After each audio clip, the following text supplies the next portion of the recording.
Welcome to Agmax.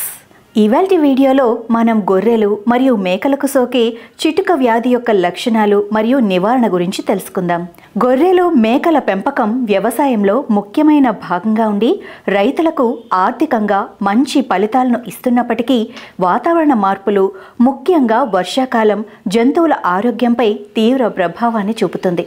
ఈ కాలంలో bacteria, సూక్ష్మజీవుల వల్ల కొన్ని ప్రమాదకరమైన వ్యాధులు వ్యాపిస్తాయి. అందులో చిటుక వ్యాధి ప్రధానమైనది. ఇది క్లోస్ట్రీడియం జాతికి చెందిన సూక్ష్మజీవులు ఉత్పత్తి చేసే విష పదార్థం వల్ల వస్తుంది.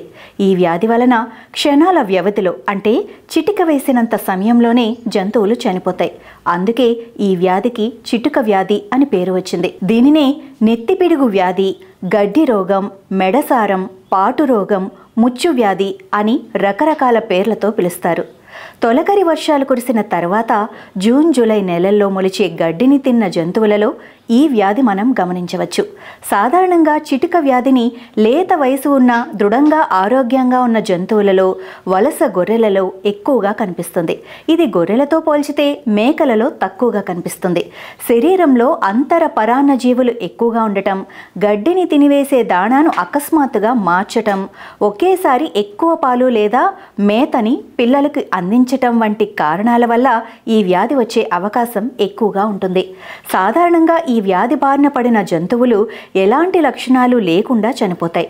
దీనివల్ల గొర్రె పిల్లలు గాలిలోకి ఎగిరి హఠాత్తుగా మరణిస్తాయి. ఇక పెద్ద గొర్రెలు తీవ్రమైన అనారోగ్యంతో సరిగ్గా నడవలేవు, మేత తినలేవు, నోటి నుంచి చొంగ కారుస్తూ, పళ్ళు కొరుకుతూ బిరుసుకుపోయి చనిపోతాయి. అయితే వ్యాధి తీవ్రత ఎక్కువగా ఉన్నప్పుడు జంతువులలో విపరీతమైన జ్వరం, అధిక విరోచనాలు, కడుపు నొప్పి కనిపిస్తుంది మరియు మేత మేయకుండా నీరసపడతాయి. సూక్ష్మజీవులు విడుదల చేసే విష ప్రభావం మెదడుపై పడటం వల్ల జంతువులు కాళ్ళు చాపి తల, మెడ భాగం వెనక్కి విరుచుకోవటం చేస్తాయి. వ్యాధి సోకిన జీవాలు అకస్మాత్తుగా మరణిస్తాయి. కాబట్టి సాధారణంగా ఈ వ్యాధికి చికిత్స చేసే సమయం ఉండదు. ఈ వ్యాధి లక్షణాలు గమనించిన వెంటనే వైద్యుల సలహాతో సరైన యాంటీబయోటిక్ మందులను ఇంజెక్షన్ రూపంలో కానీ, ద్రవ రూపంలో కానీ జంతువులకు తాగించాలి. వ్యాధి తీవ్రత తక్కువగా ఉన్నప్పుడు పెన్సిలిన్ వంటి యాంటీబయోటిక్లను జంతువుల బరువును బట్టి ఇవ్వాలి. విష పదార్థాల ప్రభావం తగ్గించడానికి కార్టికోస్టెరాయిడ్స్ రక్తం ద్వారా ఇవ్వాలి. అలాగే తొలకరి వర్షాలు మొలిచి వాడిపోయిన లేత గడ్డిని జంతువులు మేయకుండా తగిన జాగ్రత్తలు తీసుకోవాలి. చిన్న గొర్రె మరియు మేక పిల్లలను పాలు తాగే స్థితి నుండి మేత, దాణాకు ఒకేసారి మార్చకుండా క్రమక్రమంగా మార్చుకొని పాలు అధికంగా తాగకుండా చూసుకోవాలి. అలాగే పిల్లలకు దాణాలో ఇచ్చే పెల్లెట్ల మోతాదును 3 నుండి 4 భాగాలుగా విభజించి ఇవ్వాలి. వర్షాకాలంలో జంతువులు కడుపు నిండా పచ్చి మేతను మేయకుండా 3-4 గంటలు మాత్రమే మేసేలా చూసుకోవాలి.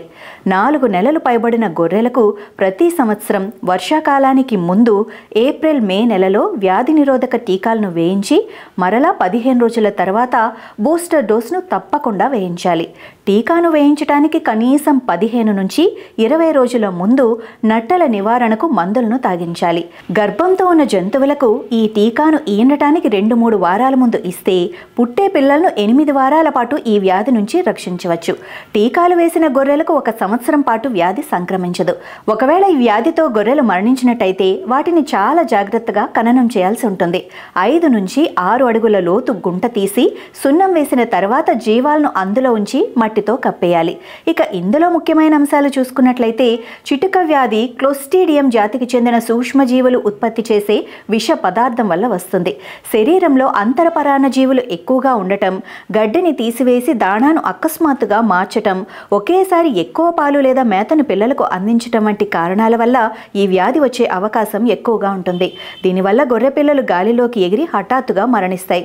పెద్ద గొర్రెలు తీవ్రమైన అనారోగ్యంతో సరిగ్గా నడవలేవు, మేత తినలేవు, నోటి నుంచి చొంగ కారుస్తూ, పళ్ళు కొరుకుతూ బిరుసుకుపోయి చనిపోతాయి. వ్యాధి తీవ్రత ఎక్కువగా ఉన్నప్పుడు జంతువుల్లో విపరీతమైన జ్వరం, అధిక విరోచనాలు, కడుపు నొప్పి కనిపిస్తుంది మరియు మేత మేయకుండా నీరసపడతాయి.